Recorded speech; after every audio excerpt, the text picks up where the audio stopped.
बिस्मिल्लाहिर्रहमानिर्रहीम। अस्सलामु अलैकुम viewers, welcome to my YouTube channel math and math. आज हम सॉल्व करने जा रहे हैं अल्लाह के करम से एक्सरसाइज 3.4 क्वेश्चन नंबर 2 का पार्ट 4 tan क्यूब एक्स और सीकेंट एक्स का जो इंटीग्रल है। तो सबसे पहले हम क्वेश्चन लिखते हैं और कुछ ज़रूरी डिस्कशन करते हैं। अच्छा, अगर जोड़ी आ जाए, जिस तरह आप जोड़ी का मतलब पेयर आ रहा है, और ये पेयर किस तरह का है कि ये tan क्यूब एक्स और साथ सीकेंट एक्स डी एक्स है।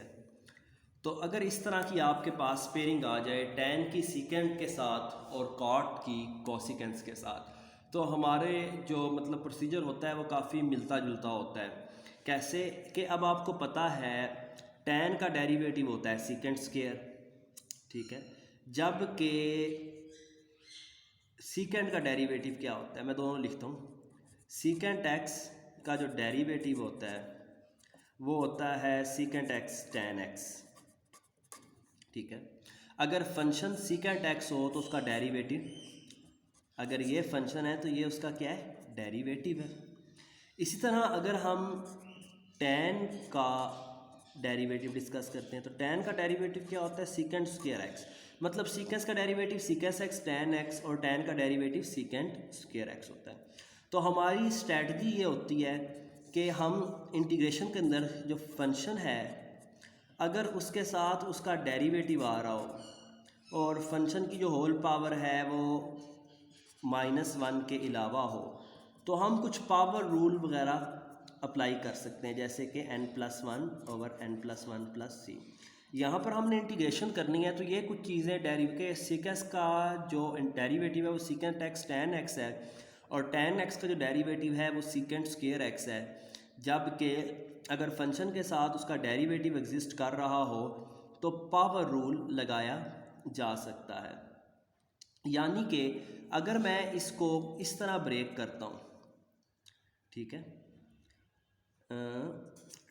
tan क्यूब एक्स और सीकेंट एक्स, पहले क्वेश्चन लिख लिया कि tan क्यूब एक्स में से बना लूँ मैं tan स्क्वायर एक्स और आगे tan एक्स और सीकेंट एक्स डी एक्स। तो ये जो डेरिवेटिव है सीकेंट एक्स tan एक्स, ये सीकेंट एक्स का डेरिवेटिव है, जबकि यहाँ पर क्या है, tan स्क्वायर एक्स है। फिर हमने एक आइडेंटिटी पढ़ी होती है जिससे हम tan को सीकेंट में कन्वर्ट कर सकते हैं। तो वो आइडेंटिटी क्या थी, सीकेंट स्क्वायर एक्स -1, और यहाँ पर है tan x secant x D x. तो ये कुछ फार्मूलाज यूज़ करते हुए ना, इस चीज़ को सामने रखते हुए कि अगर सीकेंट स्क्वायर एक्स आ जाए तो उसके साथ इसको सीकेंट एक्स tan एक्स लिखा हो, ठीक है, और इसी तरह इसको भी हम सीकेंट एक्स tan एक्स लिख देते हैं। तो हम काफ़ी करीब आ चुके हैं अब सोल्यूशन आंसर के, क्योंकि सीकेंट एक्स एक फंक्शन है, उसकी पावर -1 के अलावा है, उसका डेरिवेटिव साथ मौजूद है। देखें ना जी, सीकेंट एक्स क्या हो गया, आपका फंक्शन हो गया, उसके साथ उसका डेरिवेटिव आ गया सीकेंट एक्स tan एक्स। यहाँ पर तो डायरेक्ट इंटीग्रल है secant x tan x D x. देखते हैं, अच्छा यहाँ पर सीकेंट एक्स है फंक्शन, उसकी पावर 2, फंक्शन की पावर 2, साथ derivative secant x tan x, derivative exist, तो क्या लग जाएगा, पावर रूल लग जाएगा।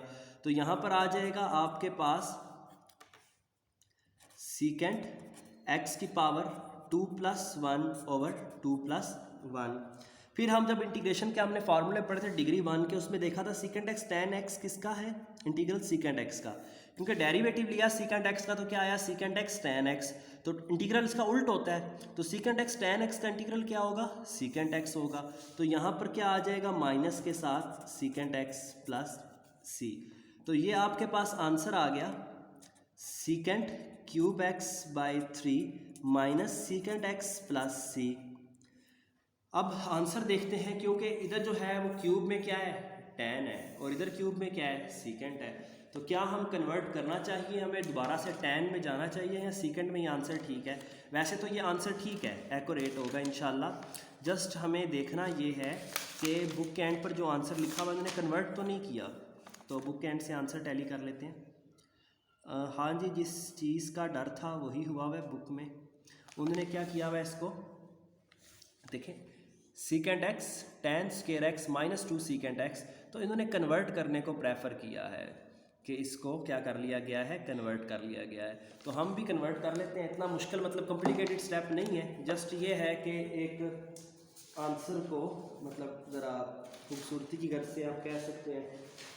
तो मैं कोई पेज देखता हूँ जिसको नहीं। अच्छा, तो क्योंकि अभी हमने एक फार्मूला पढ़ा था कि टेन स्केयर एक्स इक्वल होता है सीकेंट स्केयर एक्स -1 के, ये -1 यहाँ पर ले आऊँ तो सीकेंट स्केयर एक्स किसके इक्वल होता है, टेन स्केयर एक्स +1 के। तो ये फार्मूला था जिससे ये बनता है। तो इसको हम इंटीग्रल को अगर देखते हैं तो सीकेंट क्यूब एक्स लिखा हुआ है, इसको लिखा जा सकता है secant square x divided by 3 minus secant x plus C. Secant square x की जगह पे लिखते हैं कि टेन स्केयर एक्स +1। तो क्या आ जाएगा, tan square x +1 dot secant x. LCM ले रहे तो यहाँ पर -3 secant x divided by 3 plus c. ऐसे ही सीकेंट एक्स को दोनों से मल्टीप्लाई कर देते हैं तो ये 1/3 कॉमन आ जाएगा, अंदर आ जाएगा tan square x secant x plus secant x -3 secant x plus c. Last page पर ना आपका आंसर आ चुका था, वहाँ पर भी आप इसको लीव कर सकते हैं क्योंकि आप पेपर में तो आपके पास बुक नहीं होगी, तो ये अगले स्टेप्स करना कॉम्प्लिकेटेड हो जाता है। -3 + 1 यानी कि -2 सीकेंट एक्स प्लस सी। तो ये क्योंकि ऑब्जेक्टिव ओरिएंटेड थे कि हमने इस फॉर्म में कन्वर्ट करना था, तो ये जो 4 स्टेप किए हैं ये उस लिए ज़रूरी हैं। बाकी इंटीग्रल क्योंकि फाइंड करने का कहा गया है तो ये भी आंसर आपके पास एक्यूरेट है, बिल्कुल ठीक तस्वर किया जाएगा। ठीक है, तो दोबारा से आंसर टैली कर लेते हैं, कोई प्लस माइनस की किधर गलती तो नहीं आई क्योंकि आंसर तो ठीक आ गया। तो अल्हम्दुलिल्लाह हमारा आंसर ठीक आ चुका है। ठीक है, 1/3 secant x ten square x -2 secant x -2 secant x. तो चलते हैं नेक्स्ट क्वेश्चन की तरफ।